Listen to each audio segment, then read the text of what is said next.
नमस्कार दोस्तों, पवार क्लासेज में आपका हार्दिक स्वागत, अभिनंदन। आज हम पढ़ेंगे कक्षा 10 का सामाजिक विज्ञान विषय का अध्याय संख्या 15, जिसका नाम है भारतीय अर्थव्यवस्था की विशेषताएं एवं नवीन प्रवृत्तियाँ। देखिए मित्रों, परीक्षा में इस अध्याय से प्रश्न किस प्रकार से आता है वो समझिएगा।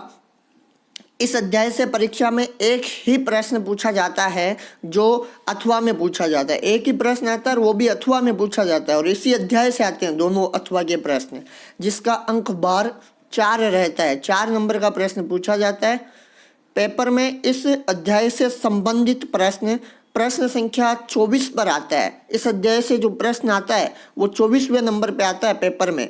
अध्याय संख्या 15 से संबंधित अति महत्वपूर्ण प्रश्न उत्तर अग्रलिखित है। मतलब आगे जो हम पढ़ेंगे वो बहुत इम्पोर्टेंट प्रश्न है, और मैं दावे के साथ कह सकता हूँ कि आपको दोनों अथवा वाले प्रश्न नहीं तो एक वहाँ से कंफर्म प्रश्न मिल जाएगा। मैं मात्र आपको 3-4 प्रश्न ही बताऊँगा, उनमें से आपको एक प्रश्न मिल जाएगा। चलिए मित्रों, अब आरंभ करते हैं इस अध्याय से संबंधित महत्वपूर्ण प्रश्न उत्तर। पहला प्रश्न है इस अध्याय का मेन बेस, ये प्रश्न है, इस पे ही आगे पूरा अध्याय डिपेंड करता है। तो देखिए, नई आर्थिक नीति के अंतर्गत अपनाए गए आर्थिक सुधारों का वर्णन कीजिए। अब देखिए मित्रों, ये नई आर्थिक नीति क्या है। भारत जो है इसमें आर्थिक नीति जो अपनाई गई थी वो अपनाई गई थी 1990 के दशक में।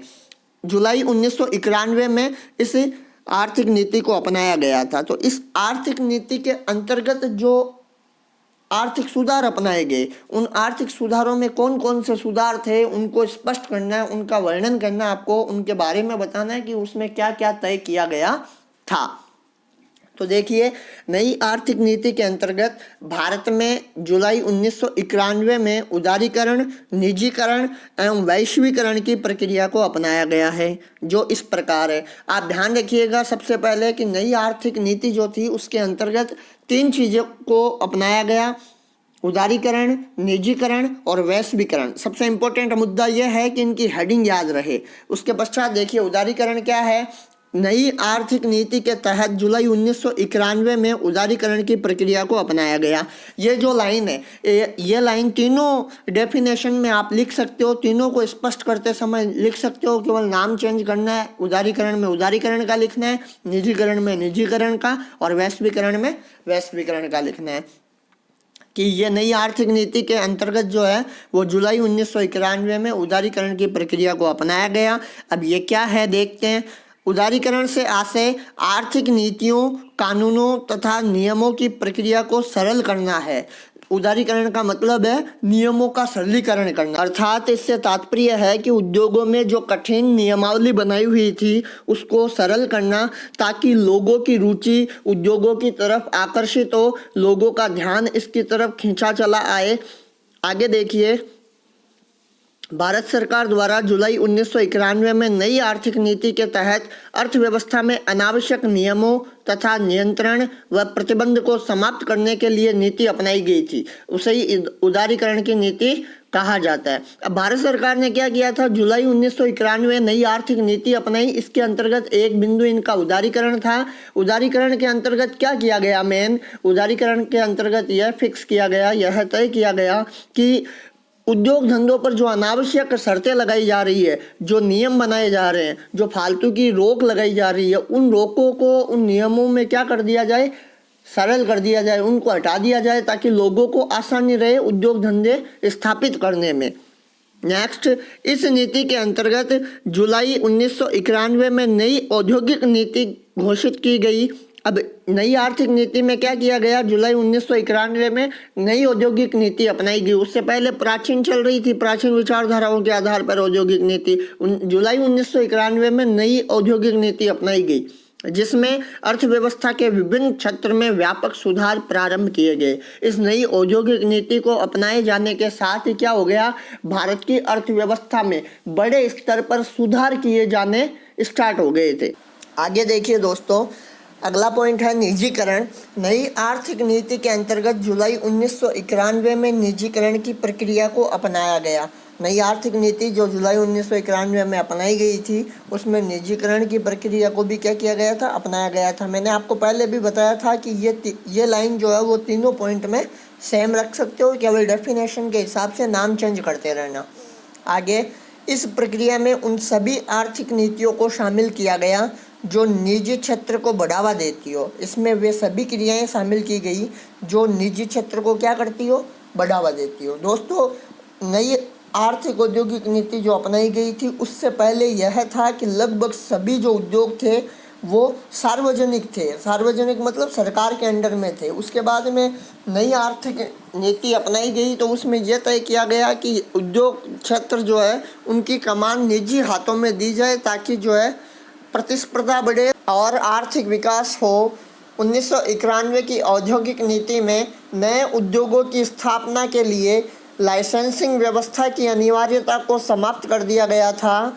देखो, उद्योगों को फ़ायदा पहुंचाने के लिए, उनका विकास करवाने के लिए क्या किया गया 1991 की नीति में, कि पहले जो था वो लाइसेंस लेना अनिवार्य था, लेकिन 1991 की जो नई औद्योगिक नीति बनी उसमें लाइसेंस की जो अनिवार्यता थी, अनिवार्यता मतलब ज़रूरी होता था लाइसेंस लेना, तो वो उसकी अनिवार्यता को क्या कर दिया गया था, समाप्त कर दिया गया था। इसके अलावा सार्वजनिक क्षेत्र के आरक्षण प्राप्त उद्योगों में भारी कमी आई। अर्थात अब निजी क्षेत्र को धीरे धीरे जैसे जैसे काम मिलता गया, वैसे वैसे ही जो है वो सार्वजनिक क्षेत्र के उद्योग जो थे उनमें कमी दर्ज की जाने लगी। इसीलिए कहा जाता है कि आरक्षण प्राप्त मतलब सार्वजनिक क्षेत्र और सरकारी काम के उद्योग थे, इसलिए इनको थोड़ी छूट मिलती थी, इसलिए इनमें जो है वो क्या आई, कमी आई। कमी क्यों आई? क्योंकि निजीकरण हो रहा था, निजी हाथों में काम धंधे जा रहे थे, इसलिए सार्वजनिक क्षेत्र के उद्योगों में कमी आई।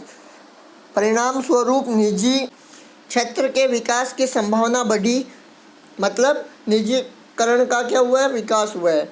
वर्तमान में निजीकरण के अंतर्गत सरकारी क्षेत्र में भी निवेश किया जा सकता है। वर्तमान में निजीकरण जो है उसके अंतर्गत सरकारी क्षेत्रों में भी क्या किया जा सकता है, पैसा लगाया जा सकता है। इसको उदाहरण के तौर पर आप समझना चाहें तो ऐसे समझ सकते हैं, हम सड़क पर जो टोल नाके होते हैं, उन टोल में अपन देखते हैं आजकल अधिकांशतः कंपनियां प्राइवेट ही होती है। वो क्या करते हैं, सरकार से टाई अप कर लेते हैं और अपना पैसा लगा करके सड़क का निर्माण करवाते हैं। सरकार जो है वो निर्धारित समय तक उनको सड़क पर टोल लगा करके पैसा वसूलने का आदेश देती है। निजीकरण की प्रक्रिया से अर्थव्यवस्था की प्रतिस्पर्धात्मक शक्ति में सुधार हुआ है। अब निजीकरण से एक फ़ायदा ये हुआ कि जब निजी हाथों में कंपनियां जाने लगी तो लोगों में प्रतिस्पर्धा बढ़ने लगी, मतलब कंपटीशन बढ़ने लगा, और उसी कंपटीशन के चलते उपभोक्ताओं को खासा फ़ायदा हुआ है। अगला और अंतिम बिंदु देखिए दोस्तों, वैश्वीकरण। नई आर्थिक नीति के अंतर्गत भारत में जुलाई 1991 में वैश्वीकरण की नीति को अपनाया गया था। सेम लाइन है तीनों पॉइंट में, केवल हेडिंग के अनुसार ये लाइन चेंज करनी है। तथा विदेशी निवेश पर से प्रतिबंधों को काफ़ी सीमा तक हटा दिया गया। मतलब कि जैसे ये भारत है, पहले क्या होता था कि बाहर से कोई कंपनी आती तो व्यापार करने, तो उनसे बहुत भारी कर लिया जाता था। तो अब वैश्वीकरण की नीति के अंतर्गत ये किया गया कि उन भारी कर जो लिए जाते थे उनको हटा दिया गया काफ़ी हद तक। कुछ वस्तुओं के व्यापार को छोड़कर अधिकांश वस्तुओं के स्वतंत्र व्यापार की अनुमति प्रदान की गई। यदि कुछ वस्तुओं के व्यापार की बात की जाए तो उनको यदि छोड़ दी जाए तो बाकी जो लगभग सभी वस्तुएं हैं उनको स्वतंत्र व्यापार की क्या दे दी गई, अनुमति दे दी कि आप लोग व्यापार करो आराम से। इस प्रक्रिया के अंतर्गत भारतीय अर्थव्यवस्था को अन्य देशों एवं बहुराष्ट्रीय कंपनियों के लिए खोला गया। अन्य देशों के लिए भी खोल दिया गया कि आप लोग आके व्यापार करो। बहुराष्ट्रीय कंपनियां वे कंपनियां जो एक राष्ट्र से अधिक राष्ट्रों में क्या करती है, व्यापार करती है, जिससे भारतीय उद्योगों के सामने प्रतिस्पर्धा बढ़ी और उपभोक्ताओं को फायदा हुआ। इससे क्या हुआ कि भारतीय जो उद्योग थे उनके सामने कंपटीशन आया, प्रतिस्पर्धा हुई, और इस प्रतिस्पर्धा से क्या हुआ, उपभोक्ताओं को फायदा हुआ। कैसे? जैसे मान लो एक कंपनी ये है, एक कंपनी ये है। अब ये कंपनी पहले भारत की थी तो यहाँ पे केवल यही काम कर रही थी, ये कोई चीज़ 10 रुपये में बेच रही थी। अब ये बाहरी कंपनी आ गई वैश्वीकरण के नीति के अंतर्गत। अब ये कंपनी भी आ गई, इसने 8 रुपये में वो सेम चीज़ बेचनी स्टार्ट कर दी, तो अब इन दोनों में क्या हो जाएगा, कंपटीशन हो जाएगा, तो इसको भी रेट कम करनी पड़ेगी, 8 या फिर उससे कम। तो इसमें फ़ायदा किसका हो रहा है, खरीदने वालों का, उपभोक्ताओं का। यह प्रश्न समाप्त होता है मित्रों। अगला प्रश्न देखिए, कौशल विकास का क्या महत्व है, कौशल विकास हेतु सरकार द्वारा कौन कौन से कदम उठाए गए हैं। अर्थात कौशल विकास का महत्व बताना है कि कौशल विकास के लाभ क्या है, फ़ायदे क्या है, और कौशल विकास के लिए सरकार ने कौन कौन से प्रयास किए हैं, कदम उठाए। तो सबसे पहले देखिए, कौशल विकास होता क्या है, किसी कार्य को अधिक अच्छे तरीके से संपन्न करने की योग्यता और क्षमता को कौशल विकास कहा जाता है। कोई भी काम है उसको बहुत अच्छे ढंग से मैनेजमेंट के साथ में करने की व्यक्ति के पास में कला होनी चाहिए और उसके पास में उससे संबंधित एबिलिटी होनी चाहिए कि वो कर सकता है। तो उस कार्य को क्या कहेंगे, कौशल कहेंगे, कि यह कौशल विकास हुआ है इसका। ठीक है, आपने अभी गत सालों में स्किल डेवलपमेंट वगैरह के बहुत ज़्यादा कोर्सेज सुने हैं, वो सभी इसी के अंतर्गत आते हैं। कौशल विकास का महत्व है। अब इसके लाभ क्या क्या है कौशल विकास के। कौशल विकास से श्रम उत्पादकता में वृद्धि होती है। कौशल विकास से क्या होता है, श्रम की उत्पादकता में क्या होती है, वृद्धि होती है। जैसे मान लो एक व्यक्ति है, ये एक मज़दूर, ये दूसरा मज़दूर। ये मज़दूर जो है, इस मज़दूर को कौशल विकास प्राप्त नहीं हुआ है, इसको प्रशिक्षण नहीं मिला है, और ये फुल ट्रेंड बंदा है, कौशल विकास इसको पूरी तरीके से अच्छे से ट्रेनिंग मिली हुई है। तो अब होगा क्या कि ये व्यक्ति जितना स्किल पे काम करेगा उससे कई गुना ज़्यादा इस व्यक्ति के पास में स्किल है। क्यों? क्योंकि इसने अर्जित की है, वो स्किल अर्जित की है, इसलिए इससे कई ज़्यादा गुना काम जो है वो ये श्रमिक कर पाएगा, क्योंकि इसका कौशल विकास हुआ है। आई होप आप समझ पाए होंगे। अगला पॉइंट देखिए, श्रम की उत्पादकता बढ़ने से श्रम के लिए रोजगार अवसरों व गुणवत्ता में वृद्धि होती है। अब क्या होता है, श्रम की उत्पादकता जब बढ़ती है तो ये इनके रोजगार के अवसरों में, अब जैसे मान लो ये दो हमने श्रमिक पढ़े, अब इसका कौशल विकास हुआ है, तो इस कौशल विकास प्राप्त करने वाले व्यक्ति के रोजगार के अवसर भी बढ़ेंगे, मतलब इसको ज़्यादा से ज़्यादा रोजगार मिलेंगे, ऑफर मिलेंगे, और गुणवत्ता में भी क्या होगी, वृद्धि होगी। गुणवत्ता में वृद्धि कैसे, जैसे मान लो ये दो श्रमिक है, ये दोनों ये ए नाम की कोई चीज़ बना रहे हैं। अब ये ए नाम का जो प्रोडक्ट बना रहे हैं, ये दोनों यही प्रोडक्ट बना रहे हैं, लेकिन एक तो ये व्यक्ति बना रहा है और एक ये। तो अब क्वालिटी किसकी बेहतर होगी, क्वालिटी निश्चित रूप से उसकी बेहतर होगी जिसने कौशल विकास प्राप्त किया, क्योंकि वो अच्छे तरीके से उस चीज़ को समझ पाया, अच्छे तरीके से बनाएगा, पूरा करेगा। तो इस श्रमिक ने इसको बहुत बेहतर बनाया होगा। तो यही बात यहाँ पे बोल रहा है दूसरे पॉइंट में, श्रम की उत्पादकता बढ़ने से श्रमिक के लिए रोजगार अवसरों व गुणवत्ता में क्या होती है, वृद्धि होती है। अगला पॉइंट, कौशल विकास से मानवीय संसाधनों को मानवीय पूंजी में परिवर्तित किया जा सकता है। कौशल विकास से क्या किया जा सकता है, मानवीय संसाधन जो है, मानव जो है वो अपने संसाधनों को मानवीय पूंजी में परिवर्तित कर सकता है। मतलब किसी भी चीज़ का उत्पादन किया, अब उत्पादन किया तो उससे वो चीज़ जो है वो बाजारीय केंद्र में बिकने लायक हो गई या फिर विपणन के लायक हो गई, इसलिए जो है वो उसी संसाधन को किस में परिवर्तित कर सकता है, पूंजी में, धन में परिवर्तित कर सकता है। अगला बिंदु, कौशल विकास से व्यक्ति की योग्यता, उत्पादकता एवं गुणवत्ता में वृद्धि होती है। योग्यता में भी वृद्धि होती है, उत्पादकता और गुणवत्ता में वृद्धि होती है। ठीक है, ये समझ गए, गुणवत्ता क्वालिटी, उत्पादकता मतलब उत्पादन और ज़्यादा करना। ठीक है, और योग्यता का मतलब वो कर सकता है, उसकी एबिलिटी, तथा वह राष्ट्र की अर्थव्यवस्था में अधिक योगदान दे पाता है। अब वो ज़्यादा से ज़्यादा उत्पादन कर पाएगा, अच्छी गुणवत्ता उसके पास आएगी, योग्य वो हो जाएगा, तो अब ये सब चीज़ें उसमें आने से वो क्या कर पाएगा, राष्ट्र की जो अर्थव्यवस्था है, इकोनॉमी है, उसको और ज़्यादा से ज़्यादा अपना योगदान दे पाएगा।